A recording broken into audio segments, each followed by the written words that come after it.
Assalamualaikum warahmatullahi wabarakatuh. Saya Johanto MPD, guru biologi di SMA Negeri 1 Basarang. Saya mengajar di kelas 12.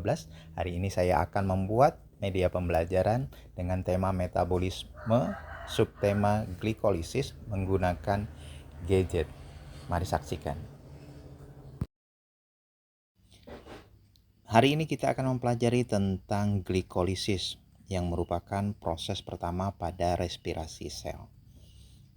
Glikolisis atau disebut dengan sugar splitting atau bahasa Indonesianya adalah pemecahan glukosa. Glikolisis terjadi di dalam sitosol.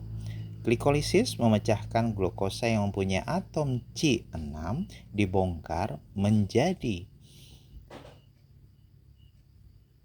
2 piruvat, 2 NADH dan 2 ATP.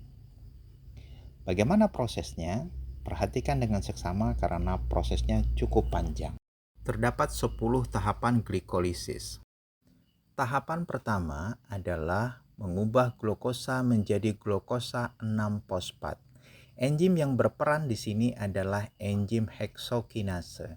Enzim heksokinase akan mentransferkan gugus fosfat kepada glukosa sehingga glukosa berubah menjadi glukosa 6-fosfat. Energi pertama kali digunakan.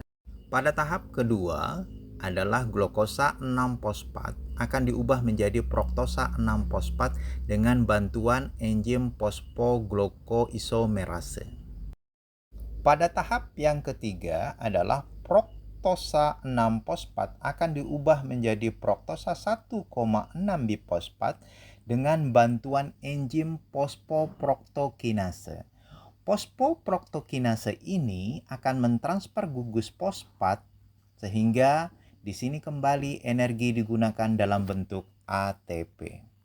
Langkah yang keempat adalah enzim aldolase mengubah molekul fruktosa 1,6-bifosfat menjadi 2 buah gula dengan 3 karbon yang berbeda, yaitu dehidroksiaseton fosfat atau DHAP dan gliseraldehid 3-bifosfat atau G3P.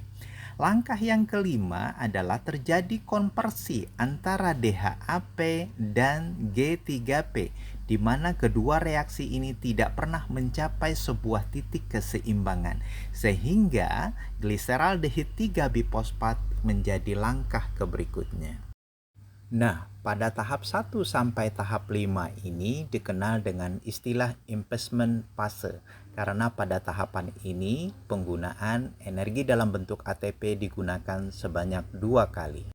Tahapan yang keenam, G3P akan diubah menjadi 1,3 bifosfogliserat sebanyak 2 buah. Enzim yang berperan adalah triose fosfat dehidrogenase. Pada tahapan ini terjadi 2 reaksi, yaitu 1. G3P dioksidasi melalui transport elektron ke NAD+, sehingga membentuk 2 buah NADH. 2. Dengan menggunakan energi dari reaksi ini, 2 fosfat akan terikat pada substrat sehingga ikut berperan dalam pembentukan 1,3 bifosfogliserat. Tahap yang ketujuh, 1,3 bifosfogliserat akan diubah menjadi 3 fosfogliserat. Pada tahap ini, 2 fosfat akan ditransfer ke 2 ADP sehingga menghasilkan 2 buah ATP. Enzim yang berperan dalam tahapan ini adalah fosfogliserokinase. Tahapan yang ke-8, 3 fosfogliserat akan diubah menjadi 2 fosfogliserat dengan bantuan enzim fosfogliseromutase. Tahapan yang ke-9, 2 fosfogliserat akan diubah menjadi fosfoenol piruvat atau PEP dengan bantuan enzim enolase. Dalam tahapan ini dihasilkan 2 molekul H2O. Tahap yang terakhir yaitu PEP akan diubah menjadi 2 pirupat dengan enzim pirupat kinase. Pada tahapan ini terjadi pembentukan ATP sebanyak 2 buah yang berasal dari ADP. Jika kita perhatikan dari tahap 6 sampai dengan tahap 10 terjadi pembentukan ATP sebanyak 4 buah. Sehingga pada tahap ini dikenal sebagai paiopase atau fase menghasilkan energi. Berdasarkan keseluruhan tahapan glikolisis ini, maka dapat disimpulkan secara umum glikolisis terbagi menjadi 2 fase. Fase yang pertama adalah pemakai energi atau disebut dengan de-energy investment fase, atau fase yang kedua adalah fase menghasilkan energi atau de-energy payoff fase. De-energy investment fase merupakan tahapan di mana ATP digunakan.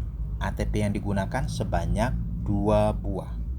Walaupun demikian, investasi energi yang digunakan tersebut terbayarkan pada tahap de-energy payoff fase, karena pada tahap ini dihasilkan 4 ATP dan 2 NADH. Sehingga hasil bersih yang diperoleh dalam proses glikolisis per 1 molekul glukosa adalah 2 pirupat, 2 ATP, dan 2 NADH. Nah, demikian proses glikolisis. Selamat belajar.